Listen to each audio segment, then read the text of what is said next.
Mohon untuk tidak menyebutkan nama dan identitas dalam percakapan ini karena percakapan ini saya naikkan dalam konten YouTube. Mungkin belum tahu, pun terus siapa yang nonton kontennya. Alhamdulillah. Niat Mas. Siap.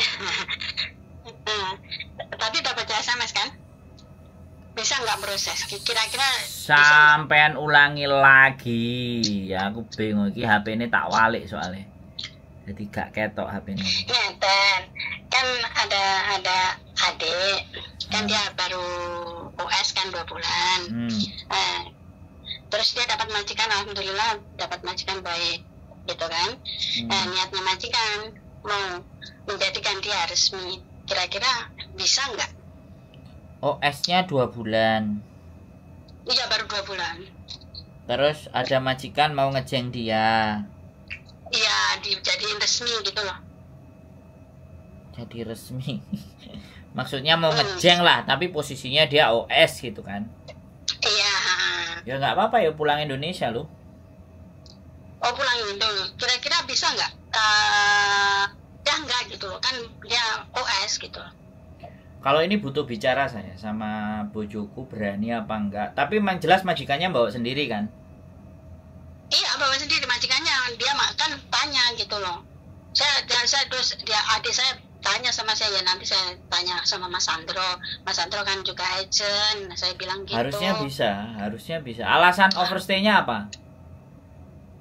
Belum tahu saya. Loh. Mungkin ya biasa, mungkin kena kasus barangan kali. Enggak. Adik saya kan tertutup. Ya dia suruh ngomong.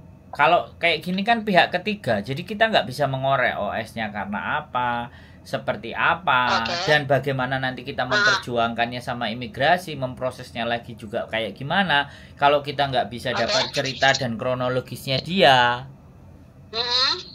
kan gitu toh Mbak. Ya kita nggak bisa jawab antara bisa dan tidak, kan kita harus melihat latar belakang kemarin OS-nya itu karena apa, seperti apa, dan bagaimana. Ya kan? Ya nanti saya suruh telepon sendiri ke Mas Sandro ya. Nah, dan kasih tahu. Ini saya lagi masak. Dan kasih tahu dia masuk ke konten YouTube saya ya, kalau nelpon saya. Oke. Nah, kasih tahu dia. Udah siap ya.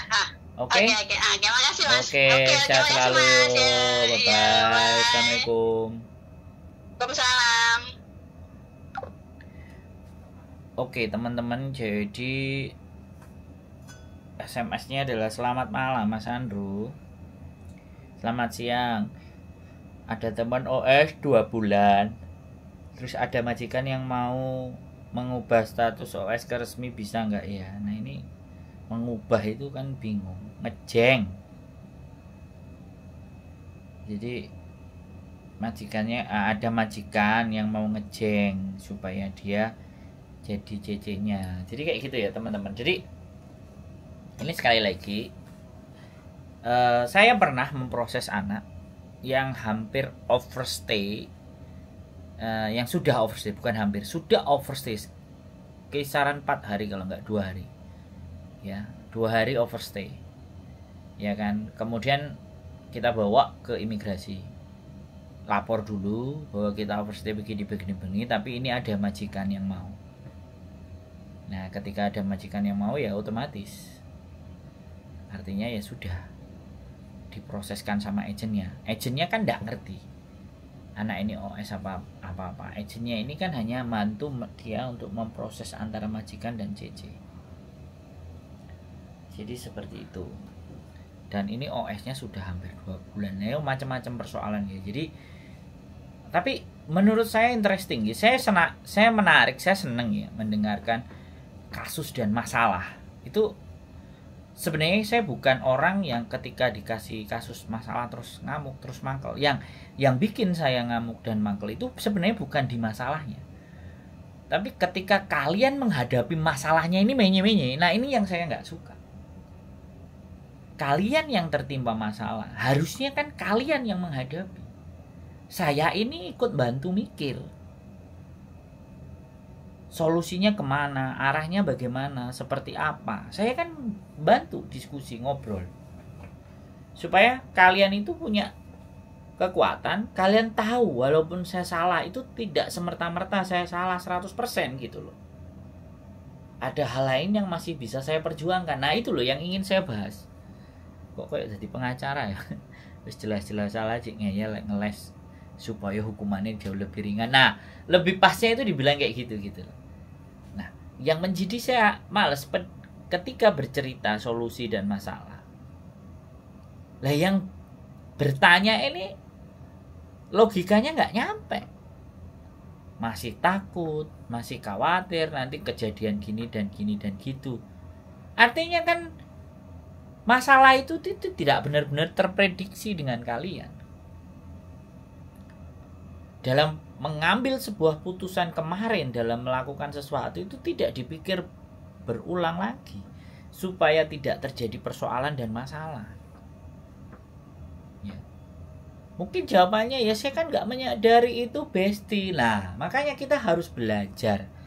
Tidak ada di muka bumi ini orang yang tiba-tiba baik. Anggap aja gitu.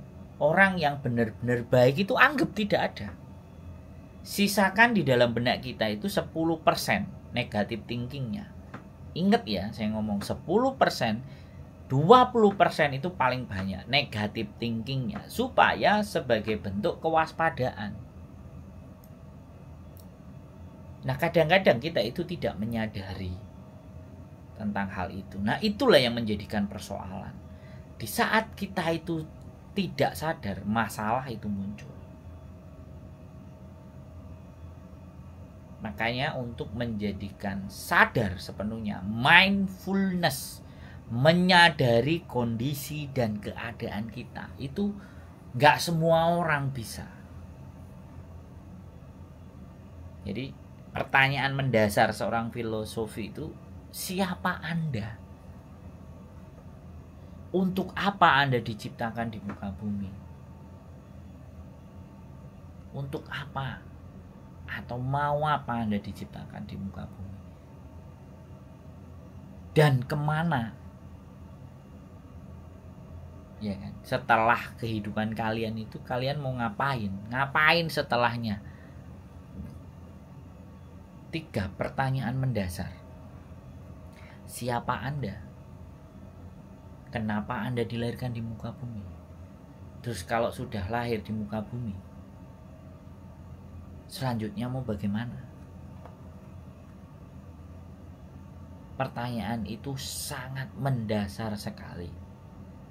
Tetapi tidak banyak orang yang bisa menjawab pertanyaan itu. Saya yakin. Nah, kalau kita sudah mampu menjawab 3 pertanyaan dasar, saya yakin kalian akan mampu punya pegangan, pedoman, dan prinsip-prinsip hidup. Demikian dari saya, keep stay tune my YouTube channel and see you next video. Bye bye.